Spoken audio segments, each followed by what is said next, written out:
It's said that every mountain has its ghosts. But K2 is different. The locals in Pakistan and Tibet don't just call it a mountain, they call it savage. Not because of the icy storms. Not just because of the avalanches. But because of the souls that never came back. They say that when you stand at the base of K2, you're not alone. The wind whispers names. Shadows move where no climber should be. And sometimes, if you're unlucky enough, you might hear the faint sound of footsteps following yours. Now, let me ask you this. What makes a mountain the most haunted place in the world? Is it the countless frozen bodies scattered along its ridges like silent markers of tragedy? Or is it something far older? A curse buried deep within the ice and stone, waiting for anyone who dares to climb too high? Tonight, in this story, we're not just talking about climbing. We're not just talking about survival. We're talking about the haunting of K2. A mountain where every summit attempt could be your last conversation with the living world. A mountain that doesn't just kill, but keeps what it takes. Look at the statistics.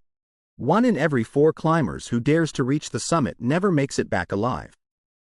Their bodies remain there, frozen in time, becoming part of the mountain itself. Unlike Everest, where commercialization has made tragedy a spectacle, K2 is different. It doesn't forgive. It doesn't forget. And many believe it doesn't let go. Some climbers swear they've seen figures moving just ahead of them, only to vanish when approached. Others have reported hearing their names whispered in the storm, though no one was there. A few even tell of strange dreams before death, dreams of hands pulling them down, voices urging them to stop. But here's the question no one dares to ask. Are these hallucinations born from thin air, exhaustion, and lack of oxygen? Or are they warnings from the dead who never left? This is not just the story of avalanches, storms, and falls. This is the story of a cursed mountain. A place where the boundary between the living and the dead is thinner than the oxygen at 8.000 meters. And as you listen, you'll have to decide for yourself. Is K2 simply the world's deadliest mountain? Or is it truly haunted? The first time climbers began to whisper about the ghosts of K2 was long before the age of commercial expeditions. Back in the 1930s and 1950s, when men carried heavy wooden-handled ice axes and wore wool instead of Gore-Tex. Stories already began to spread among local porters and Sherpas. They spoke of strange cries echoing through the valleys at night, of lantern-like lights moving along the slopes where no human could walk, and of dreams that foretold disaster. One story comes from the Italian expedition of 1954, the very team that eventually claimed the first successful ascent of K2. While history books celebrate their triumph, few people mention the darker side of their journey. Several porters reported seeing figures walking just above their camp at night, figures dressed in rags, half transparent, drifting silently across the snow. At first, the climbers dismissed it as fatigue, or perhaps just the play of moonlight on the glaciers. But then one porter vanished. His body was never found. In the years that followed, tragedy after tragedy carved itself into the icy slopes of K2. Climbers began to notice a pattern. Before every major disaster, there were always signs. A rope snapping in the night when no one had touched it, equipment disappearing without explanation, and, most unsettling of all, whispers in the wind. You see, K2 is not like Everest. On Everest, you climb with crowds. On K2, you are isolated, swallowed by silence, surrounded by sheer walls of rock and ice that feel almost alive. And in that silence, climbers swear they hear voices. Some say the voices belong to loved ones back home, urging them to turn back.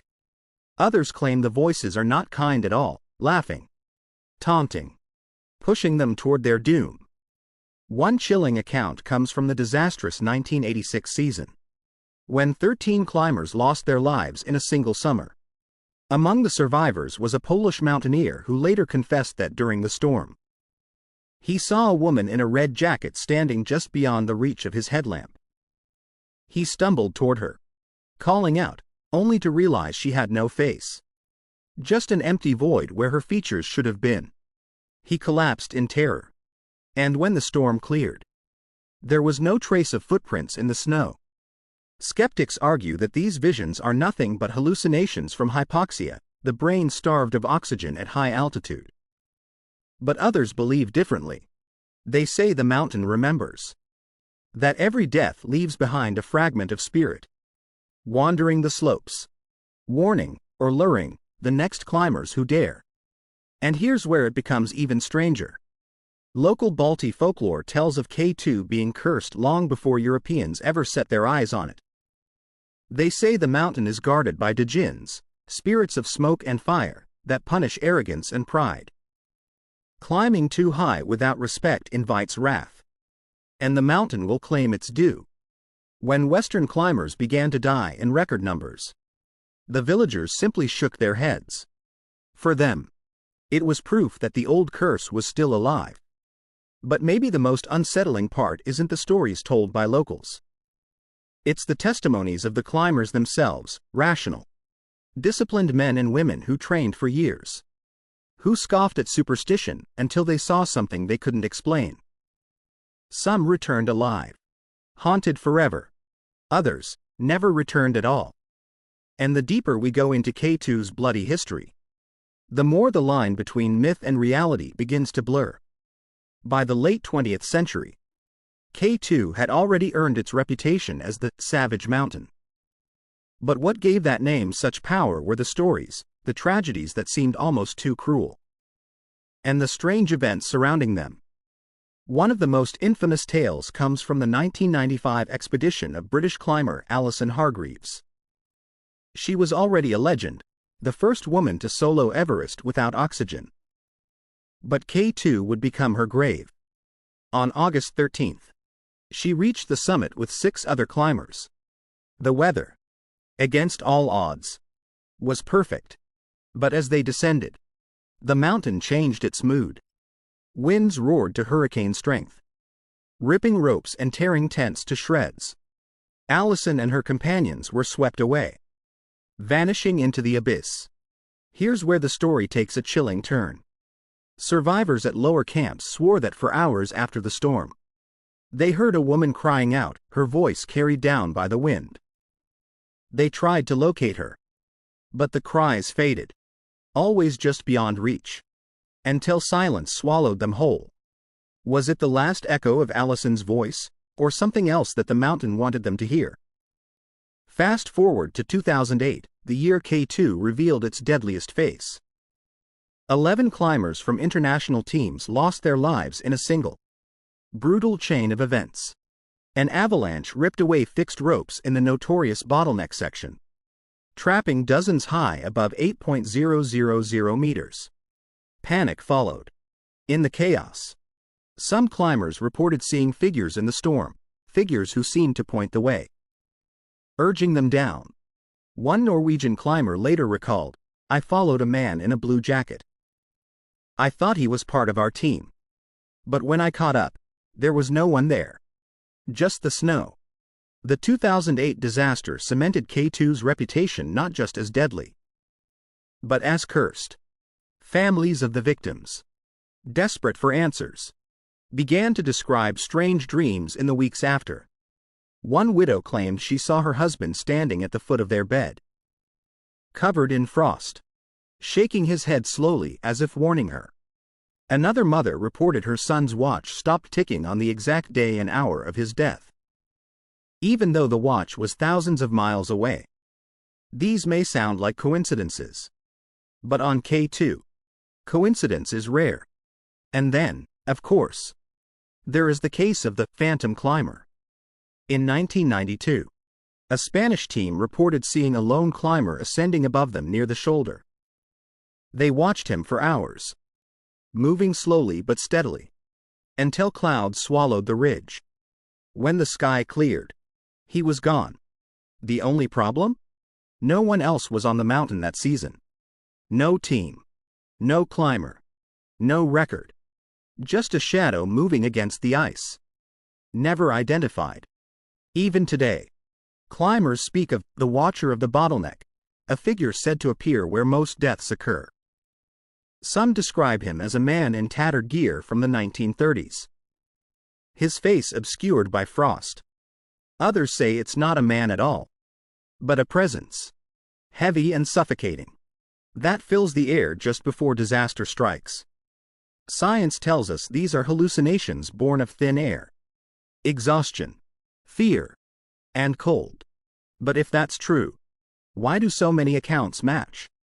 Why do climbers from different countries, different backgrounds, across decades, describe the same faceless woman, the same phantom guide, the same cries in the wind? Perhaps the most unsettling part is this: K2 does not forget its dead. Unlike Everest, where commercialization has turned fallen climbers into grim landmarks with nicknames, K2 keeps its victims hidden.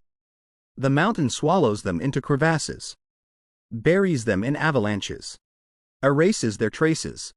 But the climbers themselves, they say the mountain still remembers. And in its silence, it whispers. So ask yourself, when a climber disappears on K2, is their story truly over? Or does the mountain keep telling it? Through voices in the storm, shadows in the snow, and footsteps just behind your own? Every climber who sets foot on K2 knows the statistics. They know the risks, the avalanches, the storms, the infamous bottleneck where one misstep means death. And yet, they climb. But what many don't admit, not even to themselves, is that they fear something beyond the physical dangers. They fear the silence. They fear the mountain watching them. One survivor from a 2014 expedition recalled an unsettling experience.